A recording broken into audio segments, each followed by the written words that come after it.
আসসালামু আলাইকুম। জামাত একটা বরকতময় দল, এমন মন্তব্য করেছেন তারেক রহমান।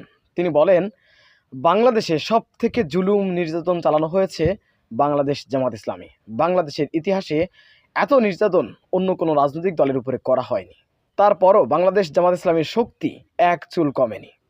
সুপ্রিয় দর্শক, তাই জামাত ইসলামীকে বরকতময় দল বলেছেন তারেক রহমান। আমরা বিস্তারিত জনাব তারেক রহমানের মুখ থেকে জেনে আসব। জামাত একটা বরকতময় দল। কেন বরকতময় দল বললাম? দীর্ঘদিন ধরে এই দলের উপর নিপীড়ন চলছে, অনেক মানুষকে খুন করা হয়েছে, ক্রস ফায়ার দেওয়া হয়েছে, গ্রেফতার করা হয়েছে। এরপরে এই দলের শক্তি একটু কমেনি। আপনাদেরকে যদি জিজ্ঞাসা করি এই মুহূর্তে জামাতের আমির কে বলেন তো, কয়জন বলতে পারবেন? এখানে 30-40 জন লোক আছে, সব মিলে 5 জন বলতে পারবে না।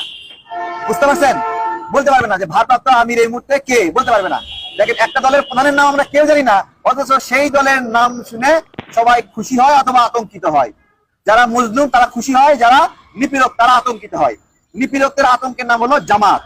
এইরকম একটা বরকতময় দল, যারা অন্যায়ের বিরুদ্ধে প্রতিবাদ করছে, ভোটের অধিকার আদায়ে লড়াই করছে, তাদেরকে যারা পছন্দ করে না অথবা পছন্দ নাও করতে পারে, ডিরেক্ট বলতেছে যে জামাতের পাশে বসবে না। কত বড় ভয়ঙ্কর কথা! তারা খুনির পাশে বসতে পারে, ধর্ষকের পাশে বসতে পারে, অপরাধীর পাশে বসতে পারে, কিন্তু জামাতের পাশে বসা যাবে না। কত বড় চিন্তা করেন! আমার বুদ্ধির বয়সে আমি জামাতকে এমন কোন ভয়ঙ্কর অপরাধ করতে দেখি নাই যে কারণে আমি জামাতকে ঘৃণা করবো। আমরা দেখি নাই। আমরা যেটা দেখেছি, সুনামগঞ্জে সিলেটে যখন ত্রাণ বিতরণ আমি করেছি, আমার পাশাপাশি জামাতের কর্মীরা ছিল, দেখলাম আমি একদিকে করতেছি, তারা একদিকে করতেছে। হিন্দু পল্লীতে কেউ ত্রাণ নিয়ে যায়নি, আমি ত্রাণ নিয়ে গিয়েছিলাম। আমি যাই দেখি জামাতের কর্মীরা সেখানে দিচ্ছে। তাহলে এত স্বেচ্ছাসেবক, এত ভলেন্টিয়ার তারা হিন্দু পল্লীতে গেল না, সুনামগঞ্জে, সাল্লা, দিরায়ে, কিন্তু আমি গেলাম, জামাতের কর্মীরা গেছে। তার মানে কি? তার মানে জামাতকে যে মৌলবাদী বলে, সাম্প্রদায়িক বলে, এটা একটা ভুল কথা। বাংলাদেশের অন্য ধর্মের সংখ্যালঘুদের বিপদে আপদে সবার আগে আগে আছে জামাত, এবং সংখ্যালঘুদের উপর সবচেয়ে বেশি নিপীড়ন করেছে আওয়ামী লীগ। আপনি সাল্লা, দিরাই অথবা নাসিরনগর, এই যে রংপুরে সৈকতন ছাত্রলীগ নেতা ডিরেক্ট আস্ত ঘর, 20টা ঘর পুরাই দিছে। কত বড় ভয়ঙ্কর! ছাত্রলীগের নেতা একটা আস্ত ঘর পুরাই দিছে হিন্দুদের। তাহলে দেখেন, চিন্তা করেন, সেই জামাত যারা মানবিক কাজ করে, কি বলছে যে নৌকা ডুবিতে মানুষ মারা গেছে, গিয়ে বলতেছে আমি আপনাদের মেহমান হিসেবে আসি, ত্রাণ দিতে আসি নাই। মেহমানরা আসার সময় কিছু নিয়ে আসে না, আমরাও কিছু আপনাদের জন্য নিয়ে আসছি। এইরকম মানবিক কাজ যারা করে, তাদেরকে যারা বলে যে তাদের পাশে বসা যাবে না, ভাই আপনি কে? আমার প্রশ্ন কি, আপনার পরিচয় কি? আপনি কোন হনু? আপনার কয়জন কর্মী আছে? এগুলো বলতে হচ্ছে, বাধ্য হচ্ছে আমরা এগুলো বলতে। কি কি কারণে আপনি তাদেরকে ঘৃণা করছেন? জবাব তো দিবেন, জবাব দিবেন তো, এই কারণে ঘৃণা করছেন। আজকে শেখ হাসিনা চাচ্ছে যে ইসলামিক দলগুলো, ইসলামী আন্দোলন, চরমনাই, তারপর জামাত, তারা যেন বিএনপি সহ বিরোধী দলগুলোর সাথে না মিলে যায়। কেন না মিলে যায়?